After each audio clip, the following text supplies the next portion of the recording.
I'm sure many of you can relate to this predicament.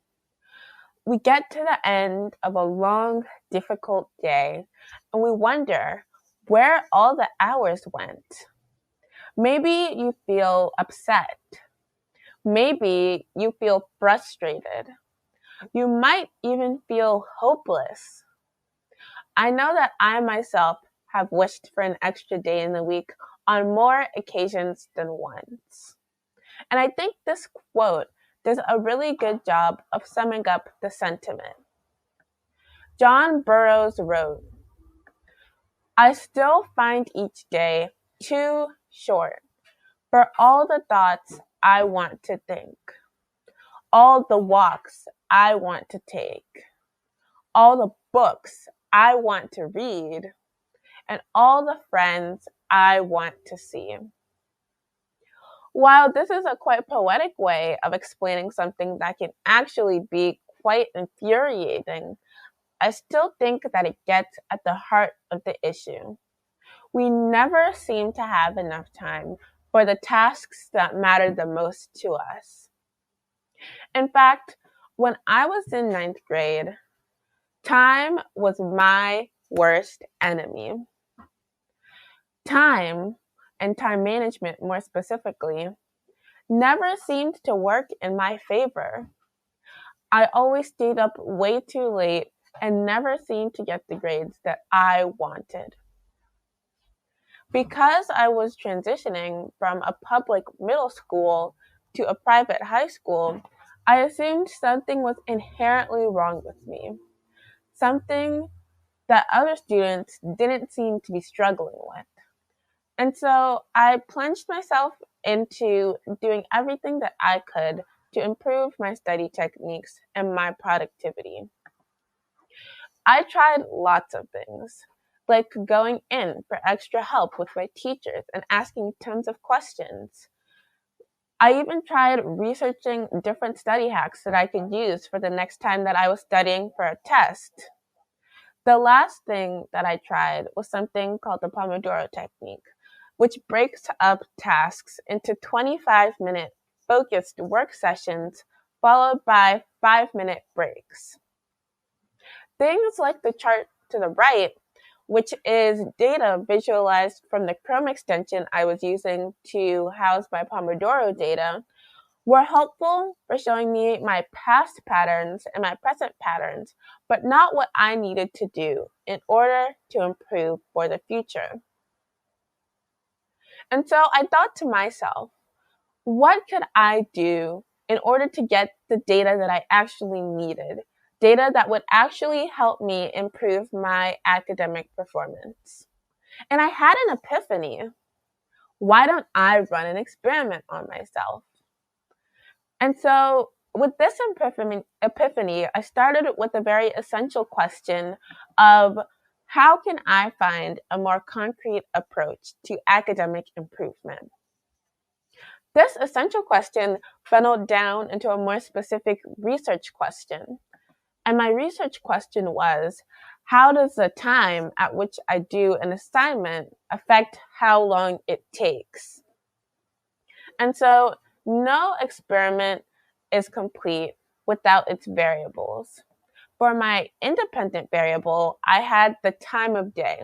So for simplicity's sake, it was either the morning, the afternoon, or the evening. For my dependent variable, I had the duration of the task, so how long the cognitive task was taking me to complete.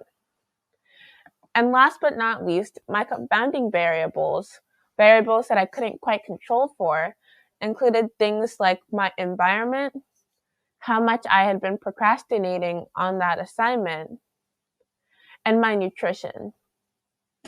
I tried to mitigate some of these confounding variables by plugging in headphones while I was completing the task and only listening to piano music. My hypothesis was this. Since I believe that I am a morning person, cognitive tasks done in the morning should take less time due to my increased focus during those hours. And with this hypothesis in mind, I went into experimental design. My materials were just my computer and me. My procedure involved me sitting down at my computer during 3 different points throughout the day and timing how long it took me to complete the same cognitive task. In terms of data, I would be recording what time I started the task, how long it took me to complete the task, and then also how much sleep I had gotten the night before. In terms of visualizing this data, I really wanted to look at the correlations between task duration and hours of sleep, as well as task duration and time of day. So I keep throwing around this phrase, cognitive task, but what does that actually mean? A cognitive task is one that I define as a task that requires someone to mentally process new information and retrieve that information from memory to use at a later time. And so for this experiment, I actually used the cognitive task of set, which is a game. And you guys might be wondering, why are we playing a game? I thought this talk was about academic improvement. But hold up a second. The game of set is actually a pattern finding game where players have to find a collection of 3 cards that are either all the same or all different and according to their 4 attributes of color, size, shape, and number. And so upon closer inspection, the game of set is surprisingly similar to homework assignments because you're still using the same cognitive functions. You still need your critical thinking and your attention skills. You still need your logical reasoning and your analytical skills. So set is basically like a homework assignment, except colorful. Another thing I want to point out is that because each set game started with about 40 cards and ran until all the cards were completed, this equalization of 40 cards each game allowed me to really be able to compare across data points. Those of you in academics are sure to know not all assignments are created equal. And so by playing this game, I was able to take some steps to equalize my data points in order for ease of visualization. Before I show you the data that I got, for what it's worth, I want to point out that I tried to use an app called Tableau, which is kind of a business analytics visualization tool that's pretty popular in the visualization community. But I think it's a general rule of thumb that you can't become fluent in a new tool in just 7 days. So I decided to switch to a platform that I was more comfortable with, Google Sheets. And so this first chart right here shows the task durations during the morning, afternoon, and evening, where green tasks took under the mean time of 12 minutes to complete, while red tasks took over that mean time to complete. As you can see, in the morning, more tasks are taking under 12 minutes, and as the day progresses, there are less green spots and more red spots, meaning that tasks are starting to take over that 12 minutes.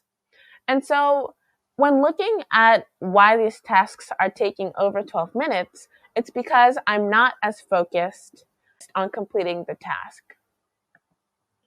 This next chart maps the same data of task duration against the time of day, but it shows a bit of a nuance.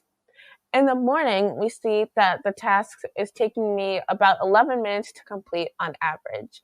And so my focus is pretty consistent. But as we move into the afternoon and the evening, not only does my focus become more variable, but it starts to slip a little bit. The task starts to take me longer to complete. This last visualization maps my sleep against the task duration. And just to clarify, the y-axis represents hours for the red line and minutes for the blue line. And as you can see, this chart is really interesting because it actually shows correlations between the amount of sleep that I got and the duration of the task. Where you see little mountains in the blue curve are tasks that are taking me a little bit longer to complete. And those little mountains correlate with little valleys in the red line where I perhaps didn't get as much sleep as I should have on those days. So this chart clearly shows that my sleep directly affects my performance. And whatever you leave this talk with, leave it with this sentiment. By performing this sort of experiment, you're able to put the power back in your hands by giving yourself the sort of data that's actually useful for improvement, whether it be self-improvement, academic improvement, or otherwise. And of course, any experiment has its limitations. The main limitation of my experiment was that I ran it for only 11 days.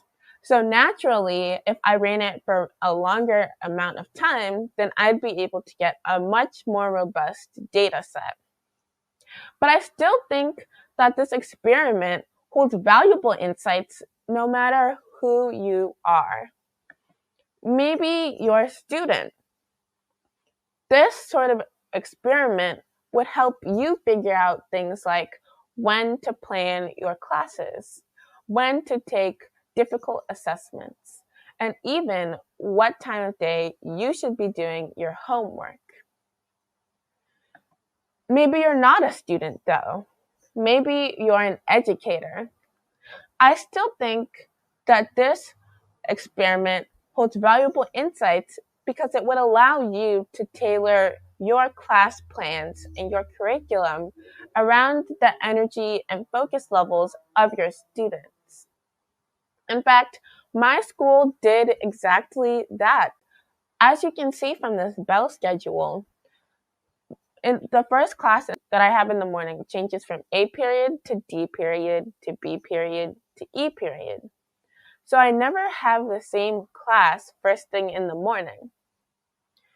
This is actually an ingenious way to schedule the bell plan because that means my performance in that class wouldn't be directly correlated with me always having it in the morning when I'm most alert or in the evening when I'm a bit more tired. And so maybe you're not a student, maybe you're not an educator, but you still value your time and want to be as efficient as possible. This sort of data and this sort of experiment would help you figure out when to plan your most focus intensive deep work versus your less focus intensive work, such as doing the dishes or checking your email. And this data would also provide valuable insights if the study was expanded across multiple individuals in an organization. So in this experiment, I verified that I'm a morning person and I'm the most focused in the morning. But is everyone actually a morning person? Is everyone in your organization perhaps the most alert in the afternoon instead? This sort of experiment would help you to gain answers to those questions and structure your scheduling around the needs of the people that you work with. This sort of experiment would also provide interesting insights if task duration was mapped against things such as nutrition or physical activity, in order to see what sorts of correlations might exist there. And so now that I've kind of planted these seeds in your head, what are you going to do about it? How are you going to take charge of your own improvement? Now, you might not be up to the task of designing a whole experiment and experimenting on yourself for 2 weeks, but I still challenge you to be more intentional about how you're spending your time. And before I finish this talk, I want to give a couple of shout outs. First of all, thank you to Dr. Sophie Engel for sharing this really cool opportunity. I am forever grateful that I am able to speak at Outlier this year. Thank you to Ms. Charlene Engel for helping me brainstorm this original idea. Thank you to Ms. Emma Ernest for helping me with the data visualizations and making sure that my data storytelling was actually telling the story that I wanted it to tell. Thank you to Mr. Raj Javeri for giving me feedback on this presentation. And last but not least, thank you to Mr. Miguel Torres for helping me refine my experimental design. Thank you.